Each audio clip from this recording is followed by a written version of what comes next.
Good evening everyone. Audio video clear है आप लोगों तक?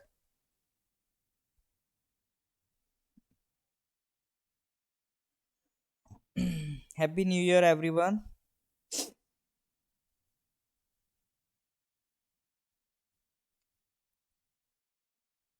हाँ जी, तो कैसा रहा आपका नया साल? Good evening everyone.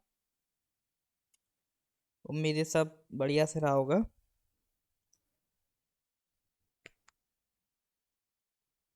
एक बार अपनी रेजोल्यूशंस ही बताइए, आप लोग क्या क्या रेजोल्यूशंस बना के बैठे हैं इस साल में? जो पिछले साल नहीं हो पाई वो भी डिस्कस करिए, क्योंकि देखो जो नहीं हो पाया वो डिस्कस करना ज़्यादा ज़रूरी है ना। Same as usual. देखो रेजोल्यूशन ना बनाया करो आप लोग। वो क्या है, टूटता है फिर दुख होता है। उससे बेटर है कि जिस दिन लगता है करना है उसी दिन करने बैठे आप। ये मान के चलो जो काम आपने डिसाइड किया, अगर उसी दिन स्टार्ट कर देते हो तो मानो हाँ आपने वो काम करना है। वरना सोचो 15 दिन बाद करेंगे तो 15 दिन तक वो मोटिवेशन डाउन हो जाता है।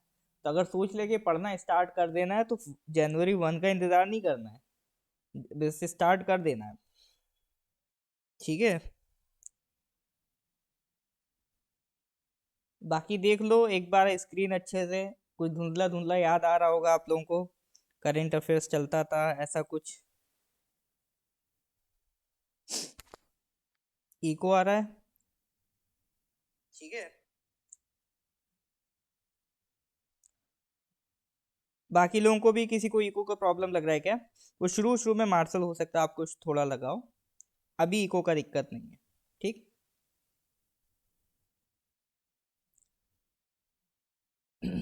चलिए जी।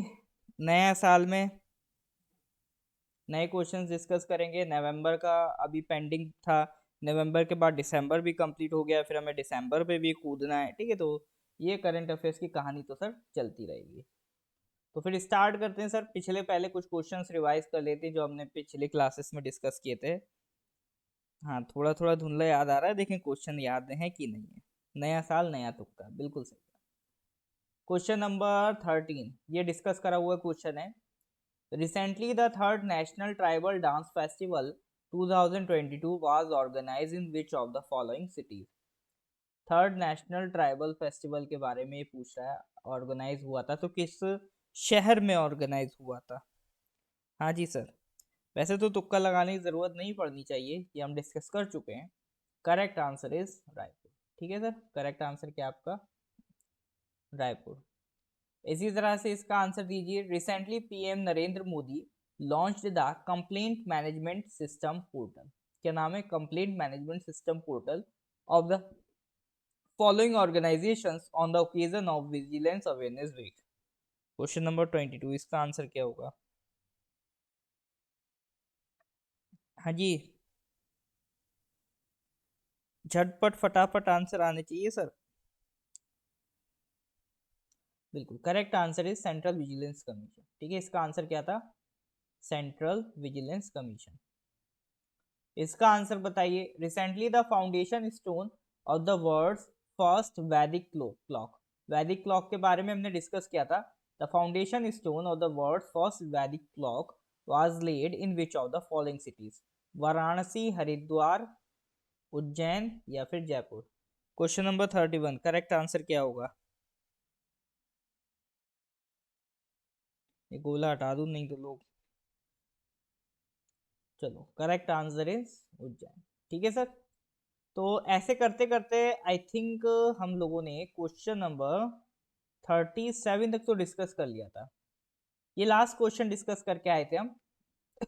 Recently the 26 international Malabar naval exercise begin in which of the following countries? Japan, India, USA, Australia. 26 international Malabar naval exercise किस कंट्री में हुई है? जापान, इंडिया, यूएसए या फिर ऑस्ट्रेलिया? हाँ जी सर, करेक्ट आंसर क्या होगा इसका?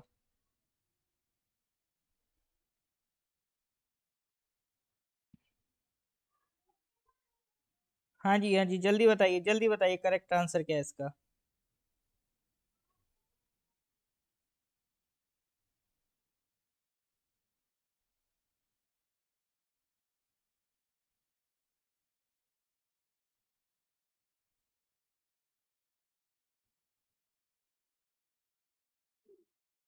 ओके, करेक्ट आंसर था इसका जापान। ठीक है, ये इस बार की जो मालाबार एक्सरसाइज है वो जापान में होने जा रही है।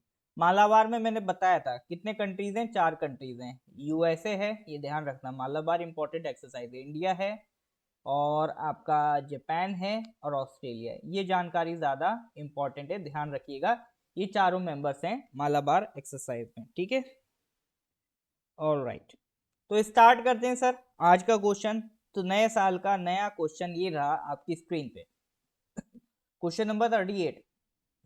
Recently, which of the following Indian companies has announced the launch of India's first private rocket Vikram S? अब देखो, इंडिया में भी जैसे यूएसए में एक गवर्नमेंट स्पेस एजेंसी थी नासा, बट वहाँ पे एक प्राइवेट कंपनी भी डेवलप हुई लाइक स्पेस एक्स। ठीक है, एलॉन मस्क वाली कंपनी स्पेस एक्स डेवलप हुई, वो भी अपने रॉकेट्स वगैरह भेज पाते हैं।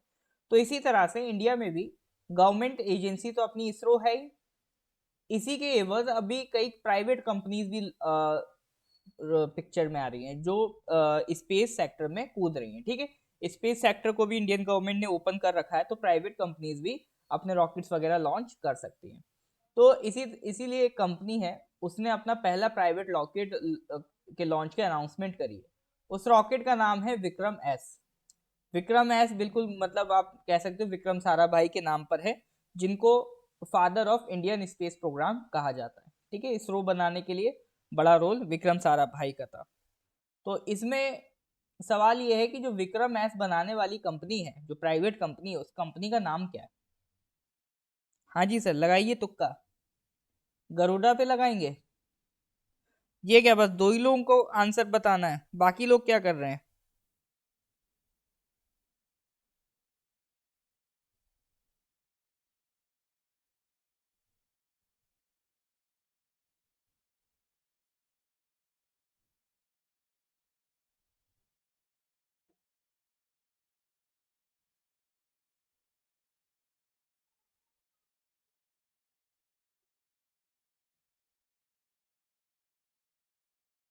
गरुड़ा या सी?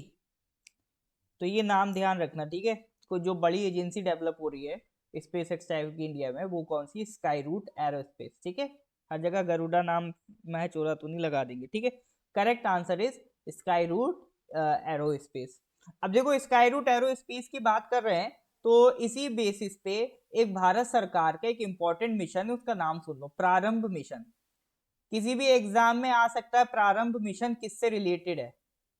ठीक है, माल न्यूट्रिशन से रिलेटेड है, स्पेस सेक्टर से रिलेटेड है, आपका रोडवेज से रिलेटेड है ना। इस तरह से कोई भी क्वेश्चन बना सकते हैं बहुत इजीली। प्रारंभ मिशन किससे रिलेटेड है? तो प्रारंभ मिशन आपका इसी स्पेस सेक्टर से रिलेटेड है, जिसमें जितने भी आपके दुनिया भर के देश के जो बच्चे हैं, वो अपना सैटेलाइट भेजेंगे। ठीक है, पेलोड्स मतलब सैटेलाइट्स अपना स्पेस में भेजेंगे, aimed at carrying 3 payloads into space. ठीक है, तो इस मिशन के तहत कौन कौन से आपके पेलोड्स जाएंगे?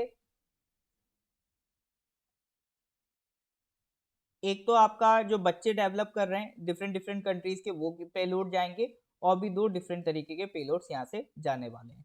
तो ये आपका जो मिशन है, और ये जो रॉकेट है, ये रॉकेट जो है विक्रम एस रॉकेट, ये भी इसी मिशन के तहत जाने वाला है। ठीक है, प्रारंभ मिशन के तहत। तो ये सारा जो सपोर्ट का काम कौन कर रहा है? इसरो। देखो, अभी प्राइवेट सेक्टर स्पेस सेक्टर में अभी प्राइवेट अपना जो कंपनीज इतना डेवलप हो नहीं पाई हैं, तो उनको आगे बढ़ाने के लिए इसरो भी सपोर्ट कर रहा है। ठीक है, तो इसमें आपका इसरो की तरफ से सपोर्ट है, और इसरो की ही एक विंग है इन स्पेस। ठीक है, इन स्पेस वो भी इसमें वर्क कर रही है प्रारंभ मिशन में। ठीक है, तो प्रारंभ मिशन किससे रिलेटेड है? स्पेस सेक्टर से।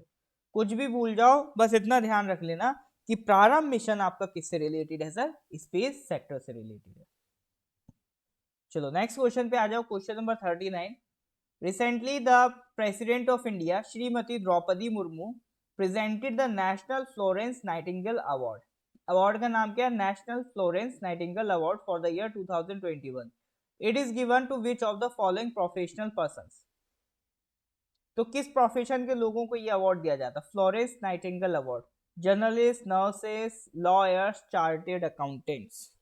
थोड़ा सा अगर तुक्का लगाओगे तो ये सवाल बन जाएगा। हाँ जी सर, जल्दी से करेक्ट आंसर मेरे को बताइए।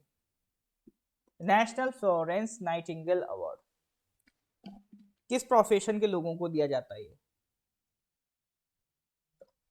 और राष्ट्रपति देते हैं इसे। अब क्योंकि ये अवार्ड राष्ट्रपति देते हैं, प्रेसिडेंट देते हैं, इसलिए ये इंपॉर्टेंट भी हो जाता है।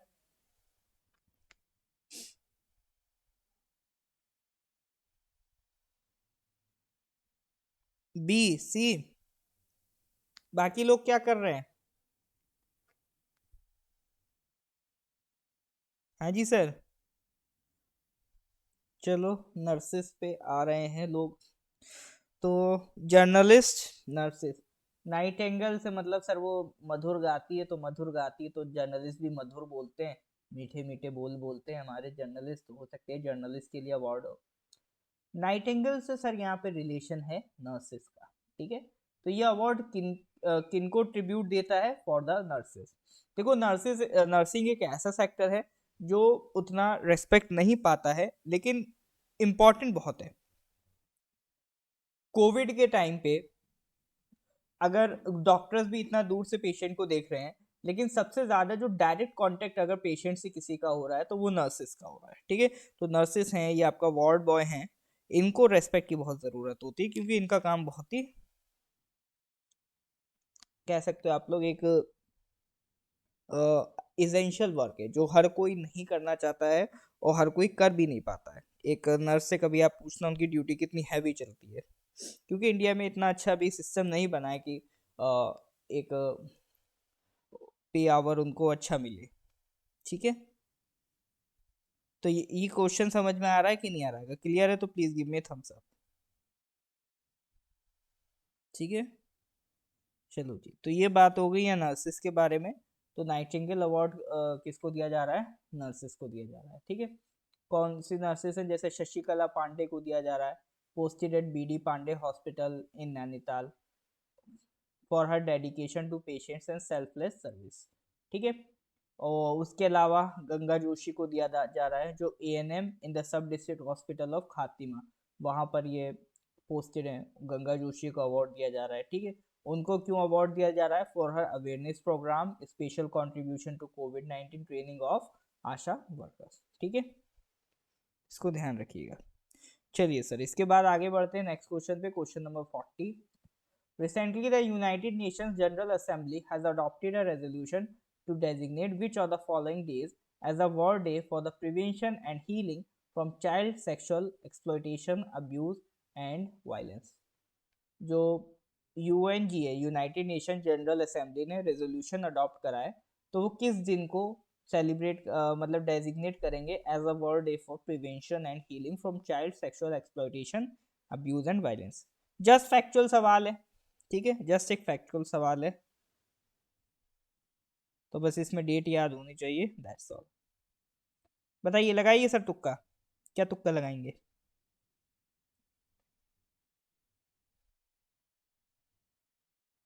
हाँ जी सर।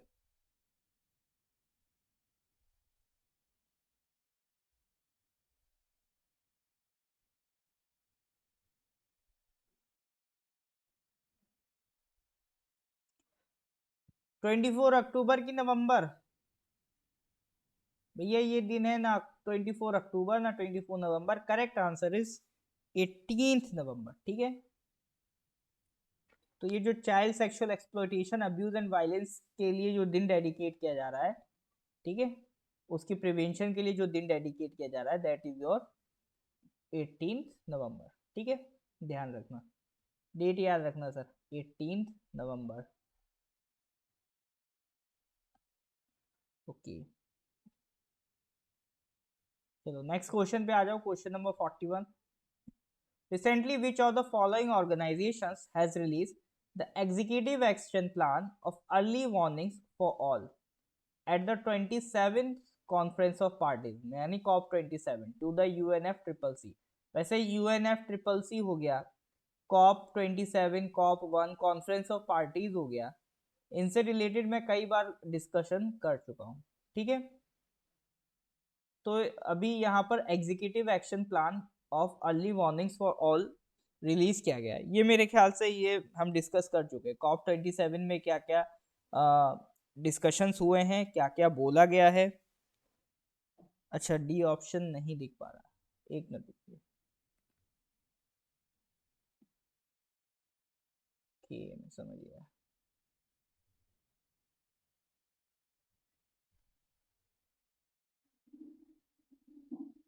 अब दिख पा रहा है? अब देखिए, ठीक है।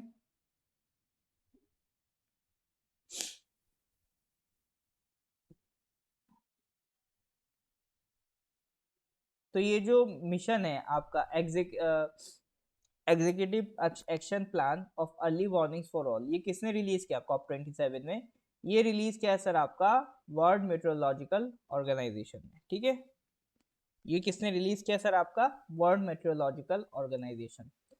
अब देखो, ऐसे थोड़ा आइडिया लगाओ, executive action plan of early warning.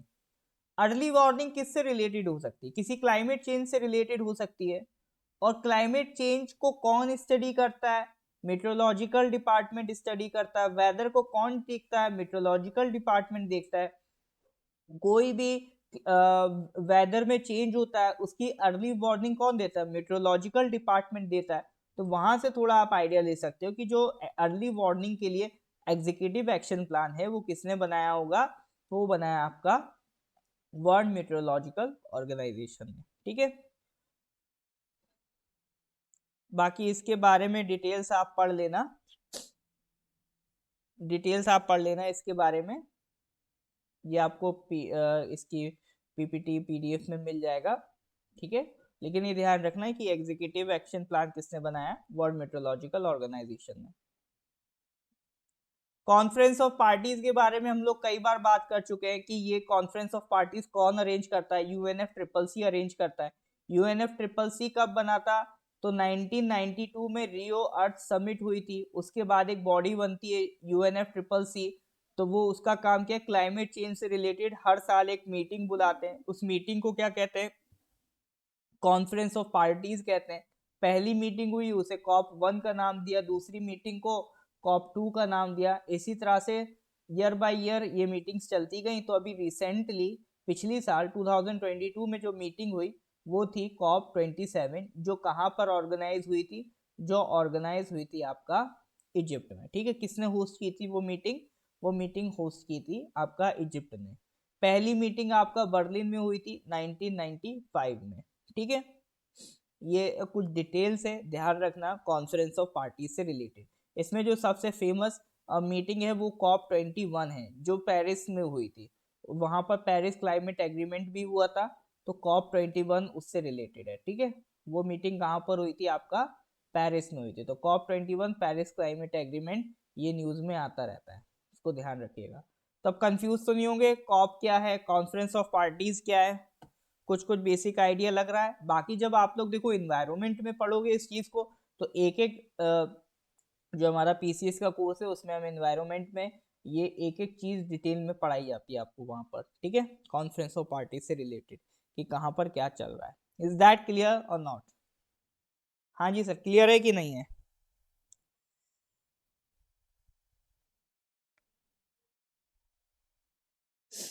Clear है तो please give me thumbs up. हाँ जी सर। यार रेस्पॉन्स बड़ा स्लो करते हो तो आप लोग। नेट स्लो आ रहा है क्या उधर अभी?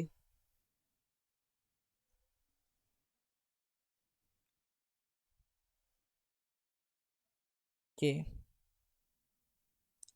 All right. ठीक है सर, फिर आगे, ठीक है, तो फिर आगे अगले क्वेश्चन की तरफ बढ़ते हैं। अच्छा, कॉन्फ्रेंस ऑफ पार्टीज में और भी डिटेलिंग है इस अभी पूरी इस पीडीएफ में, ठीक है। तो देखो ये पूरा 1992 से, जो मैं अभी आपको समझा रहा था, रियो अर्थ समिट हुई थी 1992 में, है ना। उसके बाद 1995 में पहली मीटिंग हुई थी COP1, बर्लिन में हुई थी। और जो इम्पोर्टेंट है वो सब यहाँ पर लिखे। 1997 में क्योटो प्रोटोकॉल हुआ था, वो भी इम्पोर्टेंट है। 2001 की मीटिंग माराकेश में हुई थी। 2012 की COP8 आपका ये दोहा में हुई थी। COP8 नहीं था, है ना। कॉप 13 2007 में बाली में हुई थी, बाली एग्रीमेंट, है ना। 2005 मॉन्ट्रियल प्रोटोकॉल, 2013 कॉप 19, उसमें रेड प्लस का इनॉग्रेशन हुआ था। 2015 वही कॉप 21 पेरिस क्लाइमेट एग्रीमेंट, है ना। तो ये सारे टाइम टू टाइम एग्रीमेंट्स होते रहे हैं। तो कुछ इंपॉर्टेंट जो कॉन्फ्रेंस ऑफ पार्टीज हैं 1995, 7, 2001 टिल 2022 वो आपको यहाँ पर मेंशन मिल जाएंगे, ठीक है। अभी हाल फिलहाल में जो हुआ था वो थी कॉप 27, ठीक है। कॉप 27 आपकी कहाँ पर हुई थी? इजिप्ट में हुई थी।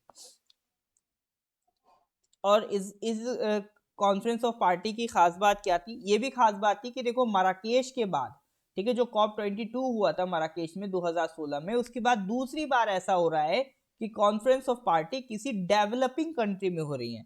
अदरवाइज इसके अलावा अभी तक जो मीटिंग हुई है ज्यादातर डेवलप्ड कंट्रीज में ही आपको देखने को मिलेगी। डेवलपिंग कंट्रीज में एक बार 2020 कॉप 22 2016 में मराकेश में हुआ, उसके बाद अगली बार कहाँ हो रहा है? ये आपका इजिप्ट में हो रहा है। अच्छा मेरे को इसी बात पे बताओ, मराकेश कौन से कंट्री का शहर है?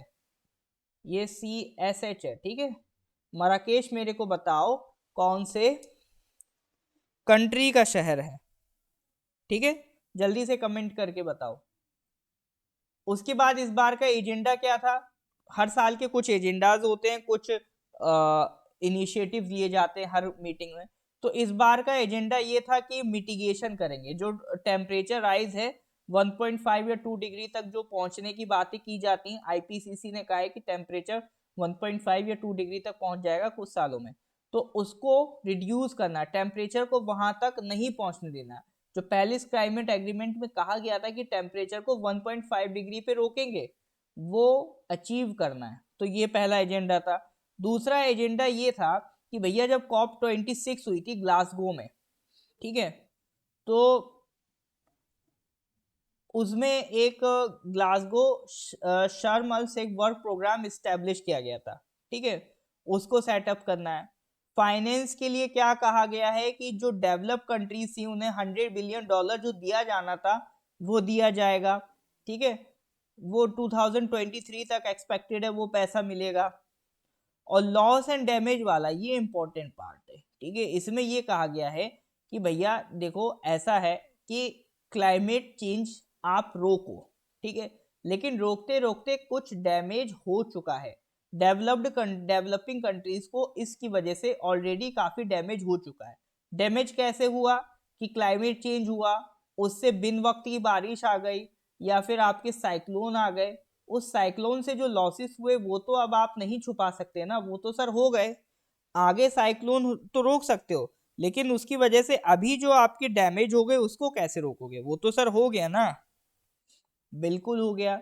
तो उस लॉस एंड डैमेज के लिए भी पैसा दो। जो डेवलपिंग कंट्रीज हैं उनको जो लॉस हुआ है उसके लिए तो सर आपको पैसा देना ही पड़ेगा, ठीक है। तो ये थोड़ी सी नई बात यहाँ पर निकल के आई, बाकी सब तो वही पुरानी चीज है ना। मराकेश आपका मोरक्को का शहर है, ठीक है, ध्यान रखिएगा। चलो ये तो एजेंडा था। तो अच्छी बात है क्या हुई कॉप 27 में? वही लॉस एंड डैमेज फंड बना कि हाँ डेवलप कंट्रीज को उन लॉसेस का भी पैसा मिलेगा। वर्ल्ड बैंक रिफॉर्म हुए, एडेप्टेशन कमिटमेंट और रिअफर्म किया गया। तो ये सब कुछ आपके पॉजिटिव्स हैं, इनको एक बार आप अच्छे से पढ़ लेंगे इन द PDF। और ये मैंने अलग से मेंशन कर दिया है कि इन सब चीजों में इंडिया का पार्टिसिपेशन रहा क्या रहा, मतलब जितनी भी कॉन्फ्रेंस ऑफ पार्टीज हैं जो डिस्कस करती हैं कि हम ये करेंगे वो करेंगे, तो इंडिया ने अपने नेशनल लेवल पे क्या क्या काम करे, ठीक है। और कॉन्फ्रेंस ऑफ पार्टीज में हमारा क्या स्टैंड रहा, ठीक है। जैसे लॉन्ग टर्म स्ट्रेटेजी कि हमने ये कह दिया कि लो कार्बन डेवलपमेंट की तरफ हमें बढ़ना है, हमें नेट जीरो जाना है 2070 तक, ठीक है। तो ये सारी बातें हमने क्या करी इस बार कही हैं। उसके अलावा लॉस एंड डैमेज का जो अडॉप्शन हुआ है इस बार, इस चीज को जो अडॉप्ट किया गया उसको हमने हेल किया, मतलब सपोर्ट किया। और क्लाइमेट फाइनेंस पे हमने क्लैरिटी मांगी कि भैया पैसा बोलते तो हो देते तो हो नहीं, इस पे हमने क्लैरिटी मांगी। तो ये सारी चीजें हमारे साइड से रही, ठीक है। तो इसको भी एक बार अच्छे से पढ़ लीजिएगा। ये भारत का एक लाइफ इनिशिएटिव था, ये मैंने आपको बताया था, याद करो।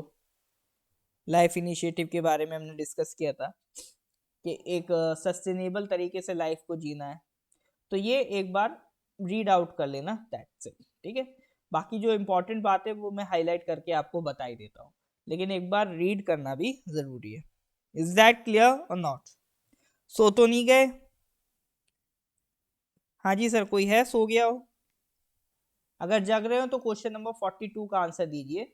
Citizen perception survey 2022 was recently launched by which of the following organization या मिनिस्ट्री? सिटीजन परसेप्शन सर्वे कौन करवा रहा है सर ये सर्वे?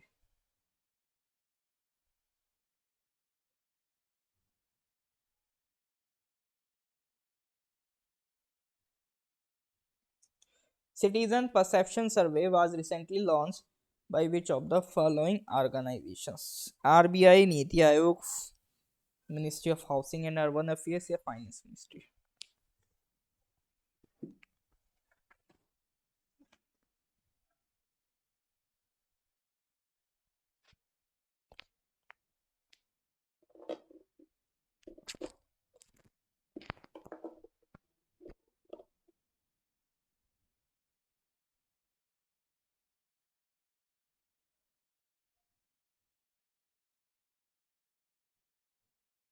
हाँ जी, क्या है सर करेक्ट आंसर? तो करेक्ट आंसर की मैं बात करूं तो करेक्ट आंसर है housing and urban affairs, ministry of housing and urban affairs. आपको एक याद होगा, ईज ऑफ लिविंग इंडेक्स नाम का सर्वे कराया जाता था कि कौन सा शहर रहने में ज्यादा बढ़िया है, तो उसी तरह का एक सर्वे है ये सिटीजन परसेप्शन सर्वे, ठीक है। लिविंग इंडेक्स से ही रिलेटेड है, तो इसको किसने करवाया? Ministry of housing and urban affairs, ठीक है। चलो नेक्स्ट क्वेश्चन पे आते हैं, क्वेश्चन नंबर 43।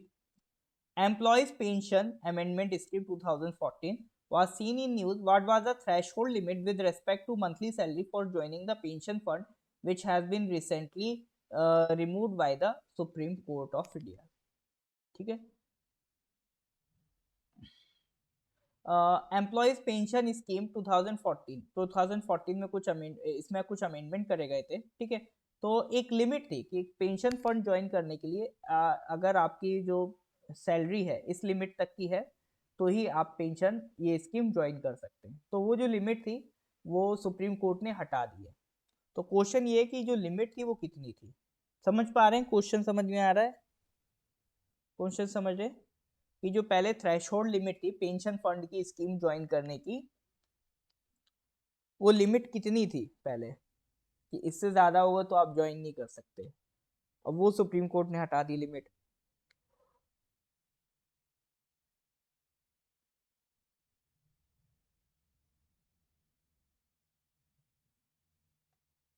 हाँ जी सर, आप लोग आंसर दे नहीं रहे हैं यहाँ तक या फिर मुझ तक पहुंच नहीं रहे?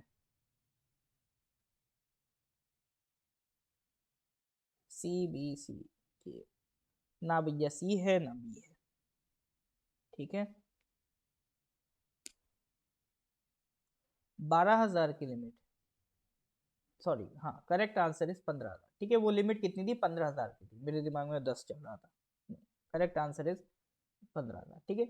एक स्कीम थी एम्प्लॉयज पेंशन स्कीम, जो आपका ईपीएफओ चलाता, जिसको रेगुलेट कौन करता है? EPFO, employees provident fund organisation, employees pension scheme, ठीक है। तो जो ईपीएफओ ये स्कीम चलाता है उसमें पहले सरकार ने लिमिट बनाई थी 15,000 तक की, ठीक है। पहले 6,500 की लिमिट थी, तो 2014 में गवर्नमेंट ने वो लिमिट इंक्रीज करके 15,000 कर दी कि अगर आप 15,000 तक की सैलरी अर्न करते हैं तो आप ये स्कीम ज्वाइन कर सकते हैं, एम्प्लॉयज पेंशन स्कीम, ठीक है। इसके ऊपर कमाते हैं तो आप इस स्कीम को ज्वाइन नहीं कर सकते। इसमें सरकार अपनी तरफ से भी आपका क्या कहते हैं इंक्लूड करती है पेमेंट, है ना। ऐसा होता है ना, पेंशन स्कीम में क्या होता है, कुछ परसेंट आपकी सैलरी से कटेगा, कुछ एम्प्लॉयर को देना पड़ता है, लेकिन जिनकी 15,000 तक सैलरी है तो उसके एम्प्लॉयर नहीं देते, उसका पैसा गवर्नमेंट देती है, ठीक है। तो पहले ये 15,000 की लिमिट थी, सुप्रीम कोर्ट ने हटा दी है, ठीक है। स्कीम के बारे में आप चाहें तो थोड़ा सा पढ़ लें। सॉरी। नेक्स्ट क्वेश्चन पे आ जाइए, क्वेश्चन 44। पीएम गति शक्ति multi modal waterways summit 2022 will be held in which of the following cities? बताइए सर, पीएम गति शक्ति मल्टी मोडल वाटरवेज 2022 समिट ये कहाँ पर ऑर्गेनाइज हुई थी? वाराणसी, नई Delhi, Ahmedabad, Hyderabad.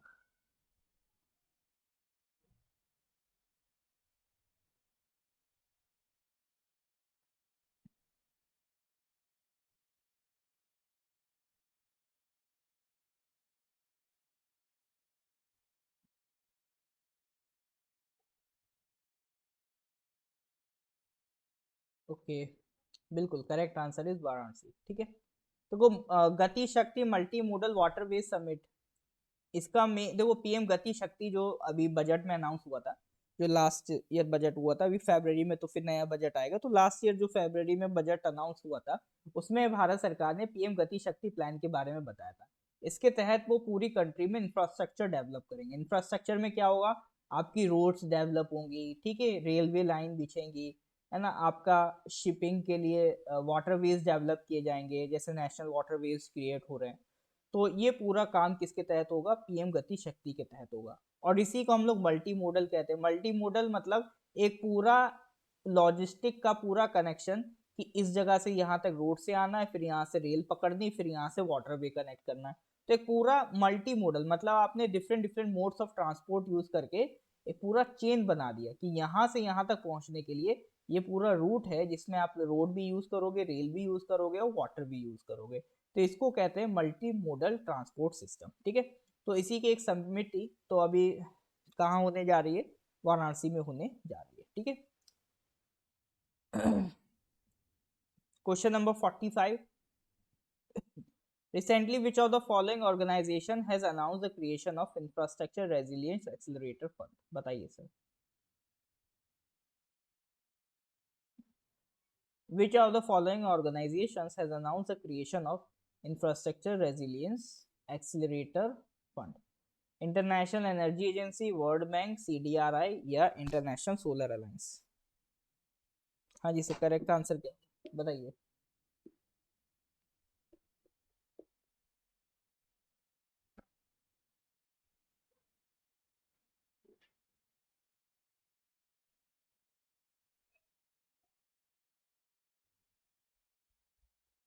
Infrastructure resilience accelerator fund, थोड़ा आइडिया तो लग रहा होगा कि रेजिलियंट इंफ्रास्ट्रक्चर डेवलप करने के लिए फंड क्रिएट किया गया है। रेजिलियंट इंफ्रास्ट्रक्चर, जैसे जापान में अर्थक्वेक आता है, तो अर्थक्वेक झेल जाए ऐसा घर बनाया जाए, तो ये क्या कहलाएगा? Resilient infrastructure. रेजिलियंट जो मतलब झेल जाए, जो टॉलरेट कर पाए। रेजिलियंट इंफ्रास्ट्रक्चर जैसे कोस्टल एरियाज में आपने देखा है सुनामी आ जाती है या फिर कभी कभी साइक्लोन की दिक्कत आती है, तो ऐसा घर या ऐसी रोड जो साइक्लोन के आने पे उखड़ ना जाए, है ना, तो वो साइक्लोन को झेल पाए। जहाँ अर्थक्वेक आते हैं तो ऐसे घर बनाओ जो अर्थक्वेक को टॉलरेट कर पाए, तो ये कहलाता है आपका रेजिलियंट इंफ्रास्ट्रक्चर। तो इसके लिए एक फंड डेवलप किया गया, इंफ्रास्ट्रक्चर रेजिलियंस एक्सिलरेटर फंड। तो किसने डेवलप किया है? International energy agency, world bank, CDRI या इंटरनेशनल सोलर अलायंस? हाँ जी सर, क्या होगा करेक्ट आंसर? गावी जी, डिजास्टर लिखने का क्या मतलब है? आप सी बताना चाह रहे हैं आंसर? जैसे ज्यादातर के मुझे सी आंसर दिख रहे हैं, करेक्ट आंसर इज सी, बिल्कुल। तो डिजास्टर से रिलेटेड जो ऑब्वियसली बात है, जो सीडीआरआई है, coalition for disaster resilient infrastructure, वो बनाई ही इसीलिए ताकि आपको डिजास्टर रेजिलिएंट इंफ्रास्ट्रक्चर बना सके। तो ये फंड भी ऑब्वियसली बात है कौन बनाएगा? सीडीआरआई बनाएगा। ठीक है, तो ये फंड किसका बनाया हुआ है? सीडीआरआई का बनाया हुआ है। सीडीआरआई क्या है सर? ये भारत सरकार ने यानी प्रधानमंत्री नरेंद्र मोदी ने, जो यूएन क्लाइमेट एक्शन समिट हुई थी 2019 में, उस टाइम ये ऑर्गेनाइजेशन का उद्घाटन किया था, coalition for disaster resilient infrastructure. ठीक है, तो इसको किसने स्टार्ट किया है? इंडियन गवर्नमेंट ने स्टार्ट किया है। तो इसका काम क्या होता है? Rapid development of resilient infrastructure to respond to the sustainable development goals imperative of expanding universal access to basic services enabling prosperity and decent work। ठीक है, तो यानी जो 17 सस्टेनेबल डेवलपमेंट गोल्स जो यूनाइटेड नेशन जनरल असेंबली ने adopt किए थे, जो 2030 में पूरे करने हैं ना, तो उसमें एक तो गोल ये भी है कि यूनिवर्सल एक्सेस दी जाएगी बेसिक सर्विसेज को। ठीक है, यानी बेसिक सर्विसेज एटलीस्ट सबके पास होनी चाहिए। तो उसके तहत भी आपको ये इंफ्रास्ट्रक्चर काम आएगा। ऑलराइट, तो आते हैं नेक्स्ट क्वेश्चन पे। इस ये बताओ यहाँ तक सब क्लियर है कि नहीं है? क्लियर है तो please give me thumbs up. हाँ जी सर, अगर यहाँ तक समझ में आ रहा है तो। इसके बाद आ जाओ question number 46। Which of the following organisations has been designated as the implementing agency for setting up fodder centric farmer producer organisation?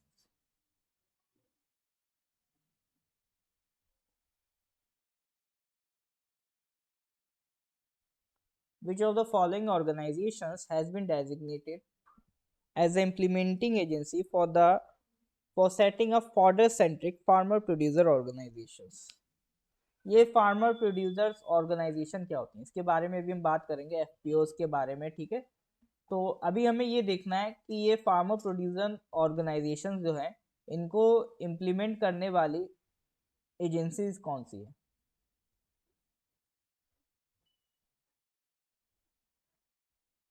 मतलब ये एफपीओस बनाने के लिए कौन सी एजेंसी को बोला गया है? तो एफपीओस बनाने का जो काम है वो किसको दिया गया है sir? National dairy development board, NDDB, national dairy development board को दिया गया है। करेक्ट आंसर क्या है? B, national dairy development board, ठीक है। एफपीओस क्या होते हैं सर? देख लेते हैं एफपीओस क्या है। Voluntary organisations controlled by there farmer members who actively participate in setting there policies and making decisions.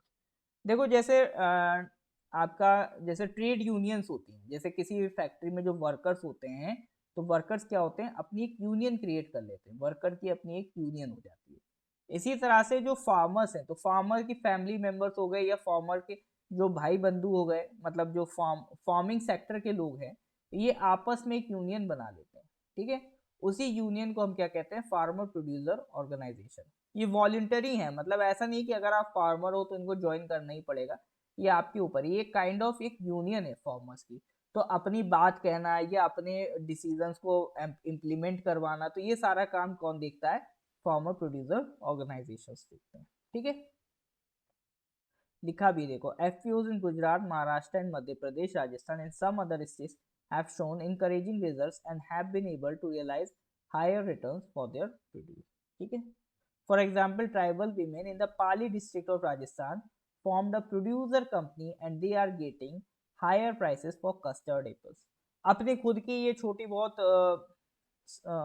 Business भी स्टार्ट कर सकते हैं मिलके, जैसे आपका अमूल बना, अमूल भी तो इसी का एग्जाम्पल है, आनंद मिल्क यूनियन लिमिटेड, कि कुछ किसानों ने मिलके यूनियन बनाई और अपने दूध को एक जगह इकट्ठा करके उसे प्रोसेस करने लगे।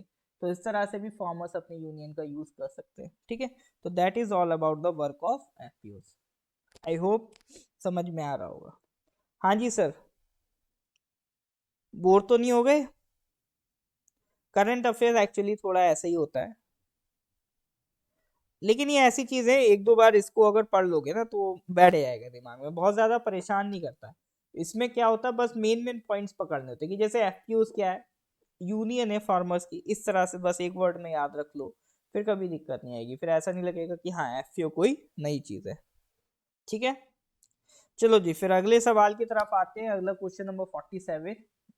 Recently, India's first national repository for life science data, Indian Biological Data Center, was inaugurated in which of the following cities? One word का आंसर है, फैक्चुअल बेस, लगाओ सर तुक्का। अभी एक बायोलॉजिकल डेटा सेंटर खोला गया इंडिया में, India का पहला, शायद पहला ही है, हाँ पहला है, नेशनल रिपोजिटरी है, भारत सरकार ने खुलवाया है, फॉर लाइफ साइंस डेटा। किस शहर में बनाया गया? Indian biological data centre. हाँ जी सर, तुक्का क्या लगाया? नोएडा, थोड़ा सा बस चूक गए आप, करेक्ट आंसर है फरीदाबाद, ठीक है। यहाँ जो डेटा है सिर्फ और सिर्फ इंडिया का लिया जाएगा, ठीक है।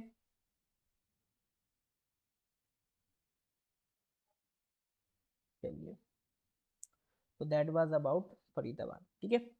Correct answer is Faridabad. हाँ जी, तो आज पहला दिन था, आज बस हमने एक वार्म अप किया है, फिर आज यहीं तक रखते हैं, इसके आगे के क्वेश्चन हम लोग नेक्स्ट क्लास में डिस्कस करेंगे, ठीक है।